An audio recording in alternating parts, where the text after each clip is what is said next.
یہ خود بھی احتجاج کرتے تھے اور اسپیکر ان کو معطل کرتا تھا. تو دونوں طرح کے اس میں موجود ہے. جو بھی اپوزیشن ہوتی ہے وہ اسمبلی میں بھرپور احتجاج کے لیے بدتمیزی کا ضرور سہارا لیتی ہے, گالم گلوچ کا سہارا لیتی ہے, دکم بیلکا کا سہارا لیتی ہے, ایجنڈے کو پھاڑنے کا سہارا لیتی ہے, اسپیکر کا گھیراؤ کرنے کا سہارا لیتی ہے. اور اب ان چیزوں کو کافی حد تک جائز بھی مانا جاتا ہے, لیکن میں ان کو جائز نہیں سمجھتا. میں سمجھتا ہوں کہیں نہ کہیں کوئی رولز آف دی گیم اور کوئی کوڈ آف کنڈکٹ ہونا چاہیے پارلیمان کا. ہم یہ نہیں کہہ سکتے کہ فلاں پارلیمنٹ میں بھی یہ ہوتا ہے, فلاں میں بھی یہ ہوتا ہے, تو یہاں بھی ہو سکتا ہے. نہیں, کہیں تو بہتری کی کوئی گنجائش ہونی چاہیے. آپ کو احتجاج کرنے کا حق ہونا چاہیے, آپ کو نعرے بازی کا بھی حق ہونا چاہیے, لیکن اپنی سیٹ پر کھڑے ہو کے. یہ جو آپ اگلے کی سیٹ پر پہنچ کے اس کو مارنے کی کوشش کرتے ہیں یا گھیراؤ کرنے کی کوشش کرتے ہیں, میں ذاتی طور پہ اس کے حق میں نہیں ہوں. آگے بڑھوں گی اور آپ سے سوال کرنا چاہوں گی کہ ایک طرف مخصوص نشستوں کا فیصلہ آ گیا ہے تو دوسری طرف 40 دن باقی رہ گئے 9 مئی کے آخری فیصلے کے آنے میں, تو پی ٹی آئی کی نمبر گیم 8 اگست کے بعد کیا ہوگی؟ دیکھیں اگر مخصوص نشستوں کے فیصلے کے نتیجے میں تو حکمران اتحاد کو 2/3 اکثریت حاصل ہو گئی ہے, اور پنجاب میں بھی سیٹیں مل گئیں, سندھ میں, سب جگہ, کے پی میں بھی مل گئیں. پی ٹی آئی کو نہ مل سکیں کے پی میں بھی. لیکن اب صورتحال جو آپ کہہ رہی ہیں نا, 9 مئی کے مقدمات میں جو اراکین اسمبلی ملوث ہیں ان کو سزائیں ہو گئیں, کیونکہ سپریم کورٹ نے کہا 4 ماہ میں ان مقدمات کا فیصلہ کیا جائے, اور وہ اگست کی 8 تاریخ کو 4 ماہ ہوتے ہیں. 8 کو نہیں, 20-25 اگست کو, ستمبر تک سزائیں ہو جائیں گی. تو کیا ان کے اور لوگ نااہل ہو جائیں گے؟ لیکن میں سمجھتا ہوں وہ ان کو سزائیں ہوں گی, وہ پھر ہائی کورٹ میں اپیل کریں گے, پھر وہ سزائیں معطل ہو جائیں گی, پھر وہ اپیل سنی جائے گی. تو یہ ایک میوزیکل چیئر چلتی رہے گی. مطلب وہ جب تک سپریم کورٹ سے سزا آپ ہیلڈ نہ ہو جائے تب تک مکمل آپ نااہل تو نہیں ہوتے. وہ ہوتا یہ ہے کہ آپ کو سزا ہوئی, آپ نااہل ہوئے, پھر سزا معطل ہو گئی, آپ دوبارہ بحال ہو گئے. مجھے یہ کوئی میوزیکل چیئر چلتی نظر آئے گی, کبھی کو معطل ہو گیا, کبھی کو اندر آ گیا, کبھی کو باہر چلا گیا. لیکن یقیناً مخصوص نشستوں والے فیصلے کے نتیجے میں تحریک انصاف کو کافی ڈینٹ بھی پڑا ہے اور ان کو کافی نقصان بھی ہوا ہے. لیکن مجھے نہیں لگتا 9 مئی کے نتیجے میں ان کو بہت سارے لوگ جو ہے وہ نااہل ہو جائیں گے, کیونکہ اس میں ٹائم لگے گا. اگر ٹرائل کورٹ سے سزائیں ہو بھی گئیں تو پھر ہائی کورٹ سے سسپینڈ ہو جاتی ہیں, اور پھر وہ ہائی کورٹ دیکھنے لگ جاتا ہے. تو اس لیے مجھے نہیں لگتا کہ اس کے نتیجے میں کوئی نمبر گیم میں کوئی فوری طور پر اثر پڑے گا. یہ 1-2 سال, یہ 4 ماہ میں ٹرائل کورٹ ہے, پھر آگے ہائی کورٹ ہے, پھر سپریم کورٹ ہے, اپیلیں ہیں, تو وقت لگ جائے گا. ابھی فوری طور پہ نمبر گیم پہ اثر ہوتا مجھے نظر نہیں آ رہا. سر اسی سے ریلیٹڈ سوال کرنا چاہوں گی, نمبر گیم کی اگر بات کر ہی رہے ہیں تو سر کیا کے پی اسمبلی میں کوئی بڑا اپسیٹ دیکھ رہے ہیں آپ؟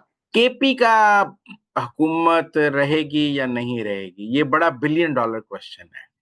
کیا گنڈا پور بطور وزیر اعلیٰ برقرار رہ سکیں گے؟ کیا مخصوص نشستیں جب اپوزیشن وہاں کی اپوزیشن کو مل گئی ہیں, مرکز کے حکمران اتحاد کو, اس کے بعد وہاں پی ٹی آئی میں کوئی فارورڈ بلاک آ جائے گا جو فارورڈ بلاک سے مل کر حکومت بن جائے؟ کیونکہ مخصوص نشستیں ملنے کے بعد بھی ابھی کوئی حکمران اتحاد کی کے پی میں سیٹیں پوری نہیں ہو جائیں گی کہ وہ کل اپنا وزیر اعلیٰ لے آئیں. بندے تو پھر بھی شارٹ رہیں گے, اور آپ کو ایک بڑا فارورڈ گیپ کم ہو جائے گا, لیکن آپ کو ایک فارورڈ بلاک کی ضرورت رہے گی. اور کیا پی ٹی آئی کا کوئی فارورڈ بلاک بن سکے گا؟ کیا پی ٹی آئی کو فارورڈ بلاک بن کے وہ جے یو آئی کا وزیر اعلیٰ لائے گی, یا پھر فارورڈ بلاک کا وزیر اعلیٰ آئے گا؟ کیونکہ آپ دیکھیں نا, گلگت میں اگر آپ نے پی ٹی آئی کا وزیر اعلیٰ ہٹایا ہے تو پی ٹی آئی کا وزیر اعلیٰ آیا ہے. آزاد کشمیر میں پی ٹی آئی کا وزیر اعظم ہٹایا ہے تو پی ٹی آئی کا وزیر اعظم ہی آیا ہے. تو یہ تو ممکن ہے کہ ایک فارورڈ بلاک اپنا وزیر اعلیٰ لانے کے لیے جے یو آئی, مسلم لیگ نون اور پیپلز پارٹی سے اتحاد کر لے, جیسے آزاد کشمیر میں ہوا ہے, جیسے گلگت میں ہوا ہے. وہ ایپیسوڈ تو مجھے نظر آتا ہے, لیکن فارورڈ بلاک کے بغیر یہ ممکن نہیں ہے. اکیلے جو کوئی حکمران اتحاد یہ کام نہیں کر سکتا, اس کو بہرحال پی ٹی آئی کے فارورڈ بلاک کی ایک ضرورت رہے گی. اب وہ فارورڈ بلاک گنڈا پور بناتے ہیں یا وہ فارورڈ بلاک کوئی اور بناتا ہے, یہ بھی دیکھنے والی بات ہے. درست فرمایا آپ نے. سر آگے بڑھیں گے, بات کریں گے سینیٹر شبلی فراز اور chairman P T I barrister Gohar کی جانب سے مشترکہ پریس کانفرنس کی گئی. اب سوال یہ ہے کہ اپوزیشن لیڈر پنجاب اسمبلی کے پاس کیا آپشن بچا ہے, کیونکہ ہم نے دیکھا کہ 26 اراکین کی رکنیت معطل کی گئی ہے اور 10 کو جرمانے بھی عائد کیے گئے ہیں. دیکھیں, شبلی فراز اور بیرسٹر گوہر نے جو آج پریس کانفرنس کی ہے وہ بنیادی طور پہ تو مخصوص نشستوں کے فیصلے کے خلاف کی ہے. اور انہوں نے کہا کہ اب ہم سب سنی اتحاد کونسل کے ہیں اور یہ اور وہ ہے. یہ ایک رسمی بات ہے. انہوں نے پی ٹی آئی نے اپنا موقف تو دینا تھا. ٹیکنیکل بات یہ ہے کہ مخصوص نشستیں ان کے ہاتھ سے نکل گئی ہیں. اب یہ پریس کانفرنسوں سے وہ واپس تو نہیں آنی ہے, لہذا وہ اپنے ہاتھ سے نکل گئی ہیں. اور جو بھچر صاحب کے جو ارکان پنجاب میں معطل ہوئے ہیں, وہ بھی کوئی میرا خیال ہے نارمل بات ہے. ارکان معطل ہونا, بحال ہونا, وہ ہائی کورٹ چلے جائیں گے, وہاں سے بحال کرا لیں گے. 15 اجلاسوں بعد لوگ آ جائیں گے. ابھی کون سی عدم اعتماد کی یا کوئی ووٹنگ ہونی ہے, بجٹ پاس ہو گیا ہے.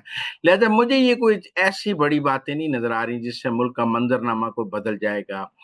پریس کانفرنسیں ہوتی رہیں گی شبلی فراز اور بیرسٹر گوہر کی فیصلے پر وہ احتجاج بھی ہوتا رہے گا, لیکن ٹاک شوز بھی ہوتے رہیں گے. لیکن ٹیکنیکل بات ہے کہ جو منصور علی شاہ کا فیصلہ تھا اس پر عمل درآمد نہیں ہوا تھا, اور اس فیصلے پر عمل درآمد ہو جائے گا. یہ دو باتوں میں بڑا فرق آپ سمجھیں. منصور علی شاہ نے وضاحتیں جاری کی, بڑا کچھ کیا, لیکن ان کے فیصلے پہ عمل درآمد نہیں ہوا. اس آئینی بینچ کے فیصلے پہ مجھے لگتا ہے پیر منگل کو عمل درآمد ہو جائے گا. نوٹیفیکیشنز ایشو ہو جائیں گے, بن رہے ہیں, مجھے لگتا ہے منڈے کو ایشو ہو جائیں گے. اس لیے میں نہیں سمجھتا کہ کوئی ایسی بات ہے کہ ہمیں ان پریس کانفرنسوں سے یا معطلیوں سے پریشان ہونا چاہیے. تحریک انصاف کو پتہ ہے کہ اب اس نے پرانی تنخواہ پہ کام کرنا ہے. اب ان کے پاس بہت زیادہ آپشنز اور بہت زیادہ لمٹ نہیں رہے. سڑکوں پہ تحریک کو چلانے کی پوزیشن میں نہیں, پارلیمان میں وہ احتجاج کر کے اپنا رنگ لگانا چاہیں گے. اور میرے خیال میں کہیں نہ کہیں حکومت کو یہ جو اس کو برداشت بھی کرنا چاہیے پارلیمان کے احتجاج کو, کیونکہ اگر آپ ان کا پارلیمان میں احتجاج کا راستہ بھی بند کریں گے, سڑکوں پر احتجاج کا راستہ بند کریں گے, تو پھر اپوزیشن کی کوئی شکل ہی نہیں رہے گی. ٹھیک ہے, پارلیمان میں احتجاج ایک قاعدے کے تحت ہونا چاہیے, لیکن آپ کو پارلیمان میں احتجاج کی اجازت دینی پڑے گی, تقریروں کی اجازت دینی پڑے گی, تاکہ جمہوریت بھی چلے اور سڑکوں پر آنے کا جواز بھی ختم ہو. یہ جو مراسلہ جاری کیا گیا ہے پنجاب حکومت کی جانب سے کہ صحت کارڈ کو ختم کر دیا جائے گا, تو آپ نہیں سمجھتے کہ یہ عوام کے ساتھ زیادتی ہے؟ دیکھیں, صحت کارڈ کے حوالے سے دو رائے ہیں. جب آپ امیروں کو بھی صحت کارڈ دے دیتے ہیں تو پھر اس کی کیا بات ہے. مطلب اب جو تحریک انصاف کی صحت کارڈ کی پالیسی تھی وہ تو یہ تھی کہ امیروں کو بھی صحت کارڈ دے دیا گیا تھا, اور ڈیفینس میں رہنے والے, بڑے بڑے فارم ہاؤسز میں رہنے والوں نے بھی صحت کارڈ پہ علاج کرایا ہے, اور عمرہ کے بچوں نے بھی اپنی میٹرنٹی جو ہے وہ صحت کارڈ پہ کرائی ہے. تو یہ تو صحیح بات نہیں تھی. میں نہیں سمجھتا کہ صحت کارڈ کا کوئی امیر حقدار ہے. صحت کارڈ کا میں نہیں صحت کارڈ کا حقدار. یہ تو غریبوں کے لیے ہونا چاہیے, اور یہ بالکل پور کے لیے ہونا چاہیے. ویسے تو ان کے لیے ہسپتالوں میں مفت علاج کی سہولت بھی ہونی چاہیے, اور لیکن جو بھی ہو, لیکن ٹیکنیکلی میں امیروں کے صحت کارڈ کے حق میں نہیں ہوں. یہ جو آپ کہتے ہیں نا میں نے ساری عوام کو صحت کارڈ دے دیا, یہ غلط ہے.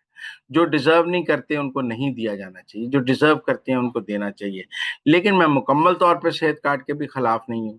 میں سمجھتا ہوں جو غریب لوگ ہیں, جو اپنا علاج افورڈ نہیں کرتے, ان کو کہیں نہ کہیں مفت صحت کی سہولت حاصل ہونی چاہیے, ہسپتالوں میں کسی طرح بھی.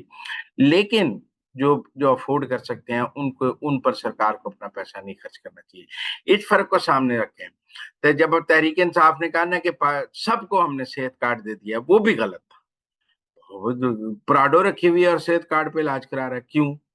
اس پہ سرکار کیوں پیسے خرچے؟ میرا مطلب ہے بندے نے 1 کروڑ روپے کی گڈی رکھی ہے, علاج جو صحت کارڈ سے کرا رہے ہیں, یہ بھی غلط ہے. اور جو غریب لوگوں سے صحت کارڈ کی سہولت چھین لینا بھی غلط ہے. لہذا میرا خیال ہے آپ کو غریبوں کے لیے کوئی آپشن لانا پڑے گا, اور امیروں سے یہ ہتھیار واپس لینا پڑے گا. سر, حکومت کی کامیابیوں میں مزید اضافہ ہوا ہے. گرین پاسپورٹ ٹاپ 100 پاسپورٹ میں شامل ہو گیا, تو یہ سال کیا حکومت کے لیے مزید خوشخبریاں بھی لے کر آئے گا کیا کہ؟ ہاں, یہ خبریں میں نے بھی دیکھی ہیں کہ پاکستانی پاسپورٹ کی ویلیو ہو گئی, ٹاپ 100 میں آ گیا. بہت دور ہے ابھی سفر. ابھی بھی دیکھیں دنیا کے کئی ملک ہمارے نوجوانوں کو ویزا نہیں دیتے, ابھی بھی ویزا ریسٹرکشنز موجود ہیں. ابھی بھی میں سمجھتا ہوں کہ گرین پاسپورٹ جب لے کے آپ امیگریشن پہ جاتے ہیں تو وہ عزت نہیں ہے. یہ ٹھیک ہے کہ ہمارے معاشی حالات کچھ بہتر ہوئے ہیں, تو یہ پاسپورٹ کی جو قدر ہے نا, یہ آپ کی اکانومی کے برابر ہے, یہ وجہ سے ہے. امیر ملکوں کے پاسپورٹ اس لیے بہتر ہیں کہ وہ امیر ہیں, غریب ملکوں کے پاسپورٹ اس لیے برے ہیں کہ وہ غریب ہیں. جیسے جیسے ہمارے معاشی حالات بہتر ہوں گے, ہمارے پاسپورٹ کی حالت بھی بہتر ہوتی جائے گی. جب ہمارے ملک میں خوشحالی آئے گی, ہمارا پاسپورٹ بہتر ہو جائے گا, پھر لوگ باہر جانا بھی چھوڑ دیں گے نا. جب ملک کے اندر خوشحالی آئے گی, وہ یہی دیکھتے ہیں کہ یہاں کے لوگوں کو باہر جا کے رہنے کی ضرورت ہے یا نہیں ہے. لیکن ٹیکنیکلی یہ اچھی بات ہے کہ پاسپورٹ کی قدر میں بہتری آئی ہے, لیکن ابھی یہ سفر بہت باقی ہے. جب تک اب پاکستان